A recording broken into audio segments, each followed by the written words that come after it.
This is the little foster kitty, Boo. Say hello, Boo. Boo will be our guest star. Say hello. I don't even know what to do. How do I start this video? I'm also part of the Monster Energy cult. You want some? No? Okay. Today we're going over the best deadlift accessory movements to increase your 1 rep max on your deadlift. Not necessarily how to gain the most muscle in your hamstrings and your glutes for deadlift. There's obviously overlap in bodybuilding and powerlifting, and I'm not talking about Romanian deadlifts today. These are movements for powerlifters or anybody that's looking to increase their 1 rep max. We're going to do that by strategically incorporating the right accessories for a few training blocks. My caveat, as always, is that this is subjective to me and what has worked for me. Here are my credentials. Come on. Pull. Yeah, come on.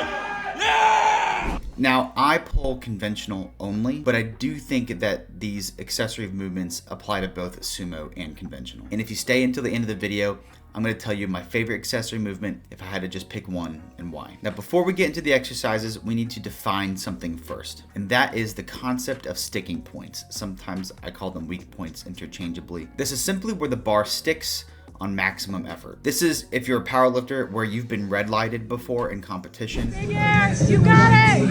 Yes!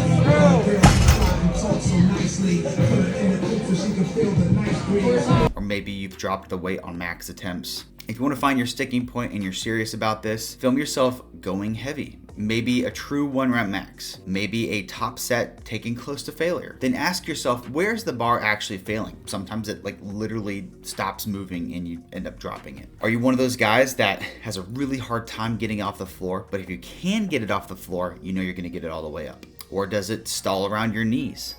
Hello, interrupter. Or do you get it near the top and you just cannot lock it out for those last few inches? Gentlemen, those last few inches, it's a lot.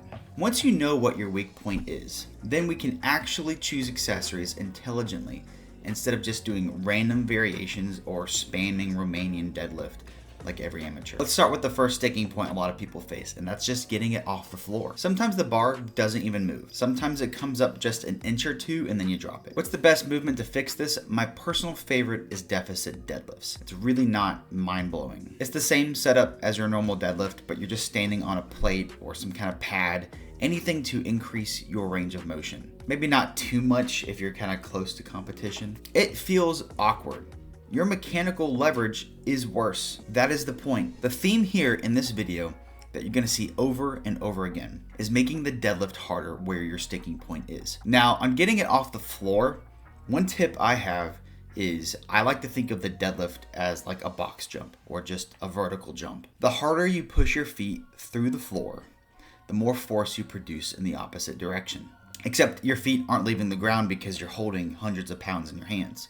But the principle is the same. These deficit deadlifts teach you to drive harder into the floor to get it off. Now, if you've already hammered deficits over and over again and you can't keep progressing, or you just want a little bit more volume, my next choice is speed deadlifts. It's lighter weight, but it's still a really strong intent. You're teaching your body to be explosive even when it's fatigued. All you really have to do here is lower the weight dramatically, like RPE 5 to 7, and focus on maybe repping out like a 5x5. But your goal here is to rip it off the floor. So it should be light enough that you can rip it off the floor fast and hard. It's probably lighter than you used to, but it's a great tool to just get some extra volume. I'll talk about some of the Olympic lifts and stuff later on. The next sticking point is the mid-range, and it's kind of subjective. It's roughly mid-shin, just below the knee to just above the knee, I would say. And what I've seen a lot of people do is they're like, okay, I want to decrease the range of motion, so I'll just do rack pulls. And I think rack pulls have a place, but if you're really pulling a lot of weight, like you are a 500-600 pound deadlifter, they are really inconvenient. Gym owners hate it when you smack things on their squat racks. It gets really loud and ridiculous. And I think generally we should just be deadlifting on a platform. So I really strongly prefer block pulls as my main mid-range sticking point movement. You can use blocks or wagon wheels, mats, whatever your gym allows and what equipment you have. And you're gonna start the pull in your weakest position. Generally speaking, if you're getting stuck around the knee, then start right below the knee. And something to remember that I've talked about before is just because we're decreasing the range of motion here does not make this movement easier. Some of the hardest pulls I've ever done were on wagon wheels or block pulls. When you're starting the lift at your weakest point, even if it's a much smaller range of motion, it can be harder than like a normal range of motion deadlift at the same weight. For instance, if you're really fast off the floor, well, now you've ruined your advantage because you don't have that momentum ripping it up to help you through your mid-range. Another good accessory here is the paused deadlift. So you pull the bar up as normal, pause just below the knee for a 2 to 3 count, and then just rip up and finish the lift. This teaches you to handle pressure in the mid-range and start your lockout earlier. Your lockout doesn't magically begin in the last 2 inches. The mechanics start in the mid-range. They actually start right below the knee. That's when you should be thinking of pushing your hips forward and flexing your quads and straightening your knees, not just using your back and your butt to yank the bar up. It's a weird thing, and like I said, there's a subjectiveness to where your mid-range begins and ends, but to me, the purpose of the mid-range is to start doing the movement to start my lockout. Real quick, if this video is already helping you rethink how you approach deadlift accessories or training, please give it a subscribe. Now let's talk lockout. This used to be my worst sticking point. Lately it's been the mid-range, but for most of my deadlift career, I struggled with the lockout. I could rip it off the floor, but once it hit my quads, that's when I usually started stalling and it was a grinder. Or I could get it all the way up and just couldn't get a strong lockout that powerlifting judges look for. It is so frustrating ripping up a PR just to not get that literal last inch. So accessory movement wise, to fix this, my favorite tool for the lockout is banded deadlifts. Most powerlifting gyms will have pegs you can use to put your bands on, but if they don't, you can just lay a band on the floor and step on it. Obviously that's not going to be as hard, but it's something to play around with. Bands make the lift harder as you pull.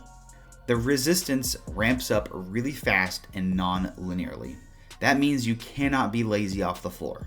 If you don't keep accelerating the bar and pushing harder and harder, the bands will punish you for that. They force aggression from the floor through the mid-range and into the lockout. So if lockout is your issue, I also recommend holding the rep at the top for just an extra second or two. If you do this with bands, it's brutal, but it will build confidence and strength in that fully extended position. That really carries directly into competition. If that is a weak point for you, do that every rep for your main sets and all your back downs. Chains are another option. Chains are extremely similar to bands. They increase the load more gradually as they come off the floor. That makes them slightly more specific in terms of powerlifting specificity to your normal deadlift. They're not actively pulling you down the same way that bands do. They don't get exponentially heavier and heavier the farther you pull up. You can also add a little bit more weight for the same RPE, and they can be great to getting closer to competition when you want to overload without drifting too far from meet conditions. The only caveat here is that they're loud and clanky. And if you're in a powerlifting gym, nobody really cares, but it's just something to think about. So while I prefer banded deadlifts for lockout work, I would make the switch to change as you get closer to competition. Now let's zoom out. The deadlift, more than anything, and what I want you to take away from this video is that the deadlift and all of these accessory movements are an ecosystem. While I've broken it down into 3 main parts, it's not 3 separate lifts stacked on top of each other. What I mean by this is getting stronger off the floor can help through your mid-range. I mentioned it before, but that power and acceleration can help you push through your mid-range faster. I mean, if you're so fast off the floor that you can get it up to your knees in a second, that helps. Similarly, getting stronger in that mid-range and just blasting block pulls can help your lockout tremendously. You start transitioning to your lockout quicker, which can save you energy and be more mechanically efficient. For me, improving my lockout confidence helps me be even more aggressive off the floor as well. It all connects. It's an ecosystem. But one mistake I keep seeing lifters make, and I've done this myself, is we choose accessories that favor our strengths instead of our sticking points. If you're explosive off the floor, you might spam deficits and cleans because they feel good. If you're really strong at the lockout, you might overload block pulls or wagon wheel deadlifts because now you can move big weight. But if you never have really directly attacked your weak link, you can end up just spinning your wheels and never really meaningfully add more weight to your 1 rep max. But at the same time, like I said, getting really good at any deadlift variation you incorporate is likely to help your overall pull to some extent. The question is, how efficiently it targets your actual weak point. You can also see how you can combine these to make really interesting movements. Maybe you want to do deficit banded deadlifts to really hit the floor and the lockout. Banded or chained block pulls or banded pause deadlift. Deficit with a pause. Banded deficit with a pause. You can combine these to make really interesting lifts for your specific needs. But the more adjectives you add, the less specific it gets to just increasing your 1 rep max.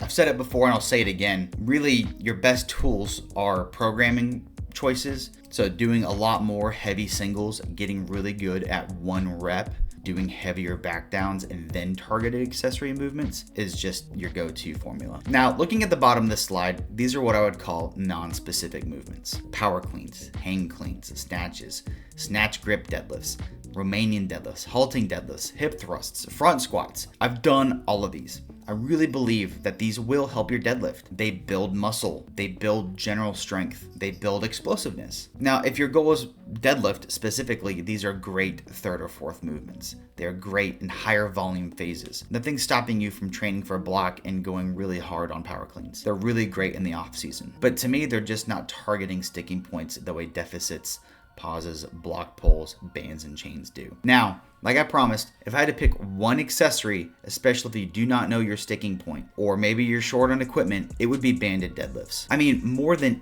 anything I've talked about, they just actively work against you for the entire lift. It makes every part of the lift harder than before. Bands punish you for being slow off the floor. They force you to accelerate hard through the mid-range, and they get brutally hard at lockout. They challenge all 3 sticking points in one movement more than anything I've talked about. That doesn't mean that they're magic, they're just efficient. If you had to pick one and you don't really know what to do, or you don't have time to do others, I don't think there's anything wrong with doing heavy singles, back downs, and then some banded deadlift, and your deadlift is probably going to shoot up.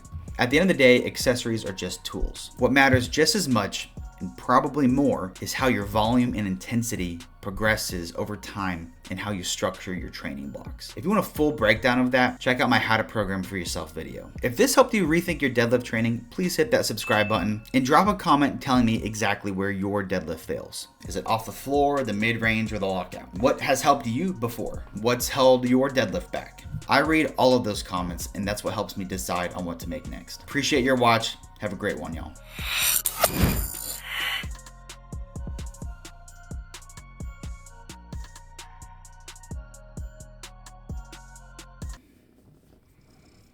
You're so sweet. You're so sweet.